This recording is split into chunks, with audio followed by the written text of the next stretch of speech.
2003 was a pretty big year for the Banlist, with 5 lists in total.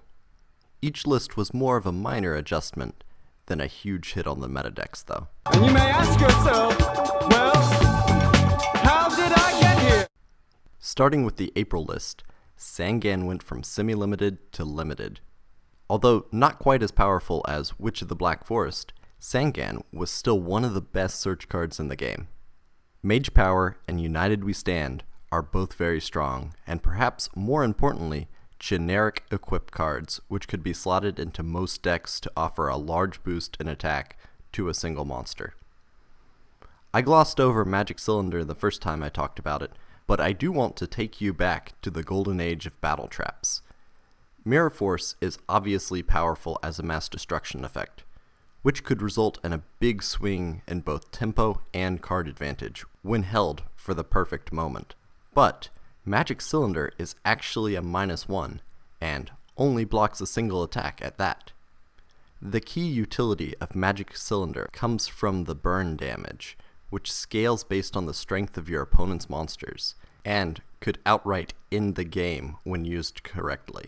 May was also a rather conservative list, with just a few changes. Sinister Serpent was limited, which is a bit odd as it transitioned from limited to semi-limited status in the previous list. Sinister Serpent is among the best discard fodder. A +1 every turn goes a surprisingly long way. The double whammy of Harpy's Feather Duster and Heavy Storm being the best spell and trap removal cards at the time, hitting the entire back row, even if it was symmetric in the case of Heavy Storm. Graceful Charity is almost better than Pot of Greed in decks which can utilize the graveyard as a resource.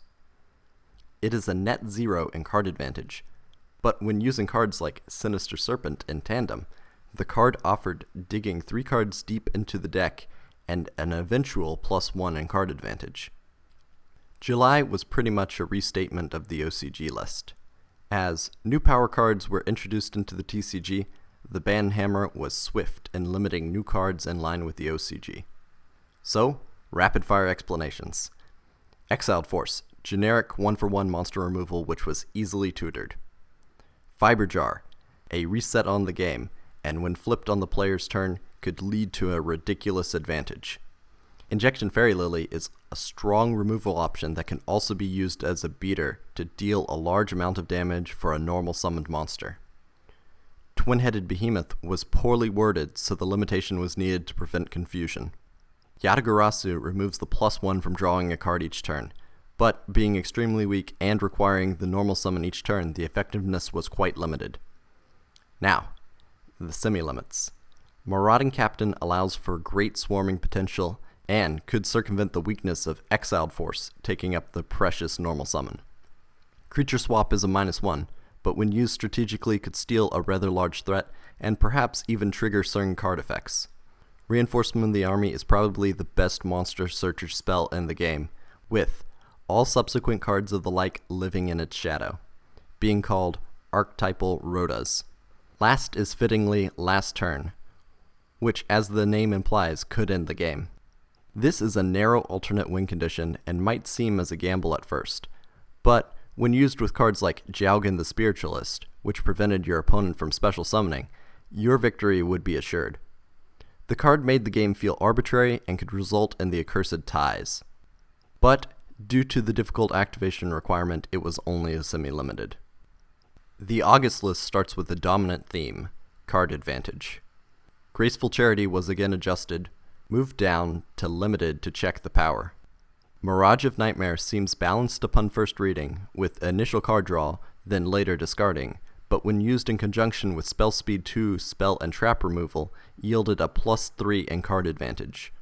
My favorite combo was with Emergency Provisions to gain life points and card advantage at the same time. I am pretty sure I learned that from the anime, or maybe the tip card? I don't remember. Reckless Greed was limited to prevent abuse when multiple could be activated in the same turn, which circumvented the downside. This is a result of the draw restriction not stacking. Ring of Destruction is symmetric burn and monster removal all in one. Sort of like a cross between Exiled Force and Magic Cylinder, which we have already addressed. There were also a few unlimitations, with limiter removal and backup soldier. Limiter removal facilitated OTKs, but Magic Cylinder was a good counter to high attack monsters. Backup soldier was slow, and only saw niche play in some Exodia decks, as weak normal monsters were being phased out of the meta, outside of the occasional defensive wall. The year is capped off with a couple GOAT staples in November. Breaker the Magical Warrior and Tribe Infecting Virus were both limited. Breaker is either a formidable beater at 1900 attack points, or a +1 in the form of spell and trap removal. Very versatile. Tribe Infecting Virus is almost a tech card rather than a staple, shining against monotypal decks. But even a 1-for-1 removal was powerful in the day, thinking back to Exiled Force again.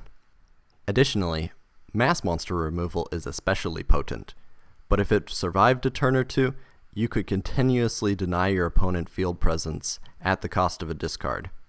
Overall, nothing was really meta-breaking in the TCG this year, unlike the OCG. Not one, but 2 FTK strategies surfaced in the OCG. Next time, we tackle the FTK menace.